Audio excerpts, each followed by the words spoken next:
Que a graça e a paz de nosso bom Deus seja com cada um mais uma vez. Por sua imensa bondade, aqui estamos de novo para mais um culto doméstico. Nosso culto doméstico é apenas uma leitura diária e sistemática da Bíblia, falando um pouquinho a respeito do texto lido, recebendo as bênçãos da Escritura e orando. Já estamos no 4º ano do culto doméstico. Você é bem-vindo para estar conosco hoje, lendo o final do capítulo 19 do livro de Deuteronômio. Já estamos em Deuteronômio, capítulo 19. Vamos ler hoje a partir do verso 14. Temos 2 assuntos dentro de poucos versos, menos de 10 versos. Temos 2 assuntos distintos aqui. Primeiro assunto, um verso. E o segundo assunto, do verso 15 até no 21. Então, vamos para a leitura, se você estiver pronto. Vamos apreciar o que está escrito aqui, aprender alguma liçãozinha para o nosso coração, para o aperfeiçoamento da nossa fé e chegar mais perto de Deus, né? Então, vamos lá. Deuteronômio, capítulo 19, a partir do verso 14. Lemos assim: Não mudes o limite do teu próximo, que estabeleceram os antigos na tua herança, que receberás na terra que te dá o Senhor teu Deus para a possuíres. É curioso como Deus falou através de Moisés, precavendo o povo para não ser injusto. Esse fato aqui, não remover os limites ou o limite do teu próximo, está falando do direito de propriedade, do direito de posse de alguma terra. E você imagina que lá, nas posses deles, de cada pessoa, cada família, tinha um pedaço de terra, um pedaço de chão, e não tinha uma fiscalização governamental para olhar e, enfim, os limites eram colocados através de pedras. Eram apenas pedras no chão, monte de pedras pequenas ou pedras maiores de diferentes alturas, em espaços e distâncias diferentes, para delimitar onde terminava o direito de um e começava o direito do próximo. Essa era a forma natural de fazer, por mais simples que fosse, era a limitação. Então, imagina-se que era muito fácil ir de noite, mudar uma pedra de lugar. Muda uma pedra de lugar, no outro ano da uma temporada muda outra pedra, afasta para lá, e de repente ele está ganhando terra, está sendo beneficiado, prejudicando os outros. Então essa era uma prática que Deus já estava combatendo, ou não combatendo, mas prevenindo o povo de não fazer. Isso fala de desigualdade, isso fala de injustiça, isso fala de interesse, de ganância. E Deus estava querendo tirar do coração do povo de Israel até a tentação disso. E há lá na lei que alguns lugares colocavam até maldições escritas na pedra. Ou havia, vamos dizer assim, o anúncio, o enunciado de uma maldição para quem movesse uma pedra de lugar. Estava e era de conhecimento das pessoas. E a maldição era uma palavra que tinha valia, uma vez que estava fazendo uma coisa que o próprio Deus proibiu. E eu vou lhes mostrar isso no Deuteronômio, no mesmo livro, o capítulo é o de número 27. Nós vamos ver aqui uma referência a respeito do assunto. Deuteronômio 27, o verso 17. Maldito aquele que remover os limites do seu próximo. E todo o povo dirá amém. Aqui estamos falando das maldições lançadas no Monte Ebal. Tem as bênçãos e depois as maldições. São os 2 capítulos. Então, no 27 está falando da maldição. E uma das maldições é ir de noite, furtivamente, ou seja lá a hora que fosse também, né? E mudar uma pedra de lugar para ganhar terreno, para prejudicar o outro. Maldito. E assim como a bênção era uma coisa desejada, a maldição era uma coisa que ninguém queria.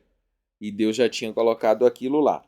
Mas eu ainda tenho duas outras escrituras colocadas aqui escritas a lápis na lateral da Bíblia, e eu quero ir a elas para a gente ver o que é que tem ali e talvez compreender um pouco melhor o pensamento de Deus a respeito desse assunto.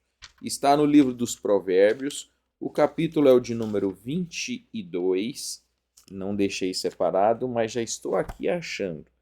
Provérbios, capítulo 22, o verso 28. Só ouça aí. Está escrito assim: não removas os antigos limites que teus pais fizeram.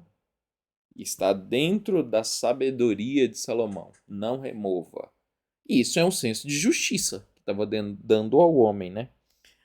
Agora nós vamos para... O assunto continua lá no capítulo, mas nós vamos para o Provérbios também, capítulo 23, versos 10 e 11, que dizem: não removas os limites antigos, nem entres nos campos dos órfãos, porque o órfão não tinha quem defendesse ele, né? Então já está aqui um conselho de Salomão. No caso de conselho é Salomão, no caso de Deuteronômio é uma lei de Deus. Então não entres nos campos dos órfãos, porque o seu Redentor é poderoso e pleiteará a causa deles contra ti. O Redentor daqueles é poderoso, é um Redentor poderoso, é um Deus poderoso e ele vai lutar contra ti. Olha, desonestidade, o assunto é esse. Ser desonestos. Que coisa, né? Que espírito Deus estava combatendo através da lei? Colocando dentro do coração do homem o sentimento de não querer nada errado. Você tem que querer o que é seu. O que não for seu, abre mão, deixa ele embora, porque não é seu. Ainda tem muitas coisas que você precisa ter esse posicionamento para tomar a atitude, para não ter o coração apegado em coisas assim, e você compreende. Então, ser honesto de coração é a mensagem que a gente tira aqui no verso de número 14. Ser honesto de coração. Aliás, eu li uma frase que dizia mais ou menos assim, que honestidade é o que você é quando ninguém está olhando você. Isso é que é honestidade. Então, não precisava da preocupação de um vizinho de noite, de uma maneira furtiva ir lá e prejudicar o outro. Agora chegamos ao verso de número 15, quando lemos outro assunto. Aqui temos outro assunto, deixando já o assunto dos limites antigos. Não remova os limites antigos. Já é um outro assunto. Então nós lemos assim: uma só testemunha contra alguém não se levantará por qualquer iniquidade ou por qualquer pecado, seja qual o pecado que cometeu. Pela boca de duas testemunhas ou pela boca de três testemunhas se estabelecerá o fato. Ora, era para evitar essa lei, era para evitar que um desentendimento, um rancor pessoal de um homem contra outro pudesse gerar uma denúncia de uma testemunha falsa. Então a testemunha tinha que ser pelo menos duas. E é claro, aqui gera uma pergunta assim, em mim gera uma pergunta, mas se eles estivessem combinados, mancomunados um com o outro? Bem, eles tinham uma responsabilidade individual lá consigo. Não adiantavam dois tratar um assunto, porque Deus no céu vê tudo, né? Mas enfim, esse é um detalhe que nós estamos suscitando. Mas lá na lei, não podia ser de uma testemunha, ainda que fosse o pecado, o erro mais hediondo. Tinha que ter mais testemunhas, duas ou até três, vamos dizer, melhor ainda, se forem três. Isso evitava uma injustiça. Então era melhor deixar passar um pecado, se realmente fosse, e somente uma pessoa testemunhasse, era melhor deixar passar do que ser injusto. Por aí você vê o quanto Deus valoriza a justiça. E aí voltamos ao assunto anterior dos limites antigos. Deus é justo. É uma das principais características de Deus, ser justo. Então, aqui vemos o estabelecimento da quantidade de pessoas para testemunhar. O nosso profeta João Brana diz assim que em determinados lugares, em seu país, por exemplo, a testemunha não podia testemunhar se ela visse um fato ocorrendo, um crime. Se ela estivesse de trás de um vidro, já não valia o testemunho dela, porque ali há reflexo, poderia gerar dúvidas, poderia gerar preocupações que se era verdade ou não. Então veja o senso de justiça. Na verdade, isso é senso de justiça, ter 2 ou 3 testemunhas. Mas ainda vamos mais sérios ainda a partir do verso 16. Quando se levantar testemunha falsa contra alguém para testificar contra ele acerca de transgressão, então aqueles 2 homens que tiverem a demanda, 2, porque seriam 2 testemunhas. Então aí vemos o caso de 2 combinados para testemunhar contra um outro. Aqueles 2 homens que tiverem a demanda se apresentarão perante o Senhor, diante dos sacerdotes, dos juízes que houver naqueles dias. Então eles vão, aquelas 2 testemunhas, ou 3, se apresentarão diante do Senhor. Agora, gente, o sacerdote não estava desprovido de ferramenta. Ele tinha a melhor de todas, que era a presença de Deus. Urim e Tumim, a presença de Deus esclarecia o que era fato e o que era mentira. Urim e Tumim era uma resposta, 2 pedras, eram as pedras no peitoral do sumo sacerdote, que dizia sim ou não. Elas brilhavam para acendiam ou não acendiam, afirmando ou negando. Então era uma forma de determinar a veracidade daquela declaração daquelas 2 pessoas ou 3 pessoas. Então eles iam ao Senhor, aqueles 2. Aí chegamos no verso 18. E os juízes inquirirão bem. Não é já inquirirão bem. E eis que, sendo a testemunha falsa que testificou falsamente contra seu irmão, far-lhe-eis como cuidou fazer a seu irmão, e assim cuidarás, e assim tirarás o mal do meio de ti, para que os que ficarem o ouçam e temam, e nunca mais tornem a fazer o tal mal no meio de ti. O teu olho não perdoará, vida por vida, olho por olho, dente por dente, mão por mão, pé por pé. É curioso como essa lei do olho por olho, dente por dente, ela se repete no Velho Testamento. E não era uma aprovação para a vingança, não era, vamos dizer assim, uma licença para vingar do outro. Ah, também você me acusou, agora vamos descontar. Não, era justamente para preservar a justiça. A maneira de Deus colocar para eles se aquilo, então, vamos dizer, minimizava os erros, porque Deus ia mostrar a verdade ali. Eu acredito desse jeito. Esses temas aqui a respeito do olho por olho, dente por dente, são versos que poderíamos ir aqui bastante longe falando desse tema. Provérbios 14, verso 5, Provérbios 6, verso 14, 6, eu não sei se eu coloquei 14 ou 11, não sei, um dos dois. E Provérbios 24, verso 28. Todos aqui relacionados a respeito do fazer para o outro, se ele sofria o que ele estava acusando os outros. Mas vamos lá para um dos julgamentos mais injustos, né? Injustos, que foi apenas por ressentimento pessoal. A crucificação de Jesus foi julgamento injusto. Injusto porque ele não devia do que ele foi acusado. Pois Jesus falava de ser rei dos judeus, mas de uma forma, rei espiritual. E Jesus era incompreendido, foi incompreendido. Então, o julgamento de Jesus ele foi forjado, né?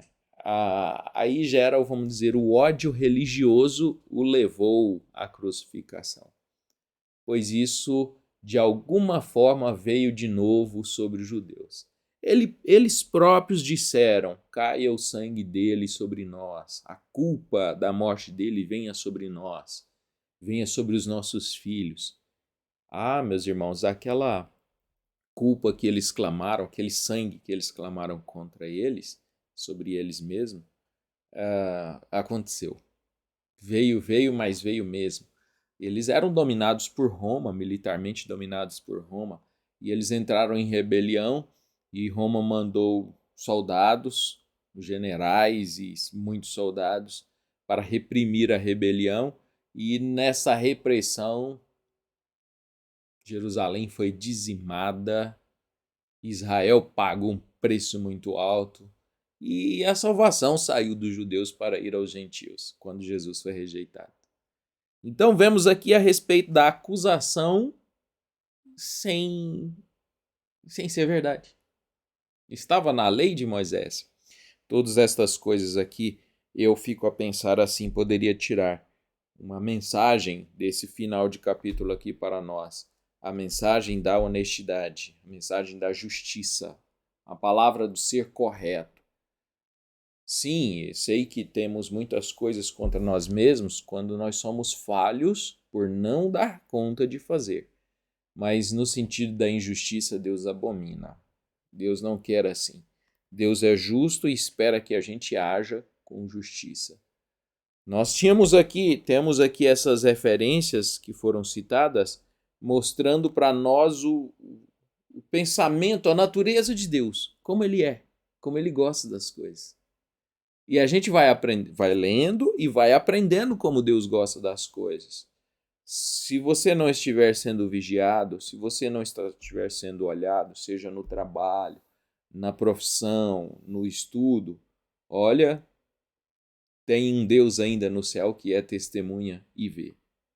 E aí conta-se a história do monge com um moço comum da população, e eles iam com um monge através de uma estrada, passou ao lado de uma lavoura de frutas, e o moço disse assim, eu vou roubar umas frutas aqui. Se alguém ver, se alguém estiver vindo, diz para o monge, o senhor grita, me avisando para mim sair da lavoura, né? E me livrar do fruto do roubo. Foi o passo dele pular para dentro da lavoura para pegar as frutas, alguma coisa assim. O monge começou a gritar. E ele voltou correndo, olhou para os lados, não via ninguém. E ele disse, mas não está vindo ninguém, ninguém está vendo. Ele disse, Deus está vendo. Lá em cima, Deus está vendo. E esse é o senso que Deus quer que a gente tenha com os dois assuntos. Tanto do limite da terra, quanto da testemunha. Das duas maneiras, Deus querendo de nós honestidade, pureza. Deus exige isso da gente. Você foi abençoado. Nós fomos abençoados através da leitura. Amém? Vamos orar? Senhor nosso Pai, muito obrigado pelo teu cuidado conosco. A tua palavra nos ensina como ser, como nos portar. E agora apenas nos ajuda a ser como o Senhor deseja. Capacita meus irmãos e irmãs, cada um de nós, a ser como o Senhor deseja, pois é a nossa vontade ser como o Senhor deseja. Encha-nos com o teu Espírito em todos os momentos, de dia e de noite, cada instante da nossa vida. Vem nos sustentar, ó Pai. Em nome de Jesus Cristo, teu Filho amado, guia cada um, nos livra do mal desse dia, na ida e na vinda, no trabalho, nas labutas. O Senhor seja conosco, nos livrando dos acidentes, das enfermidades. Em nome do Senhor Jesus Cristo, teu Filho amado. Amém, Senhor. Amém. Que Deus abençoe o seu coração, Deus te dê vida em abundância ao longo desse dia. Talvez tenha gerado em alguém aí uma perguntinha assim, parece que o programa, o culto doméstico hoje está diferente, Tá diferente sim. Se você pensou que é gravado sim, hoje é, tá bom? Eu estou gravando num dia anterior do que vai no ar, porque agora pela manhã nós estamos indo para Santana, na Bahia. Hoje teremos culto essa semana, começando hoje, inclusive a comunhão, a Santa Ceia. Então, esse é o motivo, estamos na estrada. Então, acho que eu mesmo estarei me assistindo se tiver internet, né? Deus abençoe a todos. Vocês que estão mandando mensagens aí, eu vou ler depois, mais tarde. Deus abençoe a todos mesmo. Obrigado pela companhia. E aí, se Deus permitir, amanhã o culto doméstico feito fora do estúdio é um pouco diferente, né? Não tem hino de saída. Mas, de todo jeito, estamos juntos, firmes, sempre, lendo a Escritura, incentivando um ao outro. Deus abençoe a todos, obrigado pela companhia, tenha um bom dia com Jesus. O hino de saída é com o irmão Salatiel e com a irmã Raquel, 2 irmãos, 2 vezes.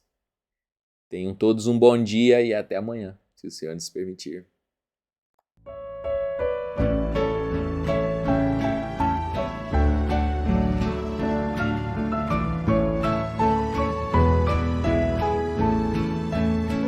Caminho largo só nos leva à perdição, caminho estreito nos conduz à salvação. São 2 caminhos, um é treva, outro é luz. Eu quero ir pelo caminho de Jesus. São 2 caminhos, um é treva, outro é luz. Eu quero ir pelo caminho de Jesus. O bom caminho é espinhoso, eu bem sei, mas só por ele que no céu eu chegarei. Eu vou andando, me livrando dos espinhos, mas só não quero desviar do bom caminho. Vou andando, me livrando dos espinhos, mas só não quero desviar do bom caminho.